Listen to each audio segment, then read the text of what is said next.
이번에는 여야 선거제 합의 난항과 관련해서 말씀드리겠습니다. 선거구 협정위원회가 3월 15일 금요일까지 내년 총선에 적용할 선거구 협정안을 국회에 제출을 해야 했습니다. 그러나 여야의 선거제도 개혁에 대한 선거구 협정안 자체가 마련되지 않았습니다. 여야 사당은 연동형 비례대표제 도입을 골자로 한 선거제도 개혁을 주장하지만 선거제도 개혁에 대한 입장차가 좀처럼 좁혀지지 않고 자유한국당을 제외한 여야 사당이 추진 중인 선거제도 개혁 패스트트랙 논의도 바른미래당 내부 의견이 엇갈리면서 해결의 기미가 안 보입니다.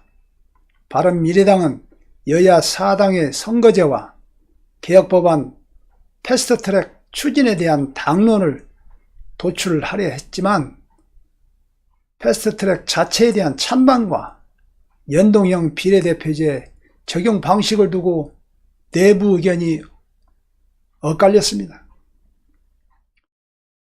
자유한국당이 선거제도 개혁에 뜻이 없는 것으로 보입니다.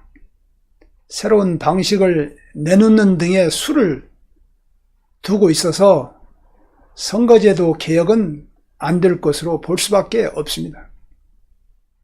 국회의원이 일은 못하면서 쟤들의 지역구를 지켜 국회의원은 더 해보고 싶은 것입니다.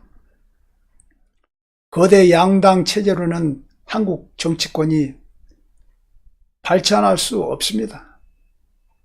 낙후될 수밖에 없습니다.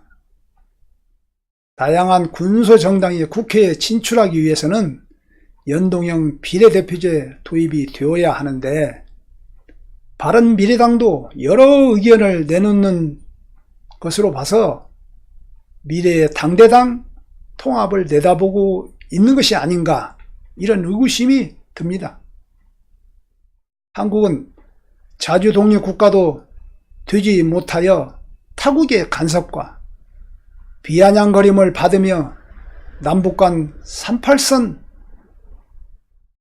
이 휴전선도 해결하지 못하면서 국회의원 신분을 유지하기 위해 행하는 일거수일투족에 대해서 유권자들은 화가 날 수밖에 없습니다.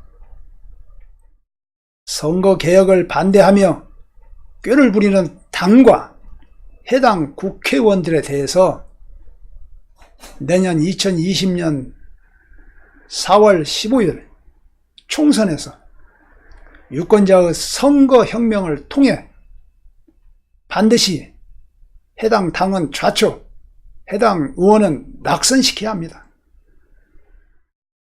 이번 시간에는 여야 선거제 합의 난항에 따른 선거제도 개혁 물 건너간 것이 아닌가 하는 의구심을 표출해봤고 내년 2020년 4월 15일 총선에서 선거개혁에 반대한 당과 의원에 대해서는 유권자의 선거혁명으로 반드시 해당 당은 매몰, 해당 의원은 낙선시키자는 내용으로 말씀드렸습니다. 감사합니다.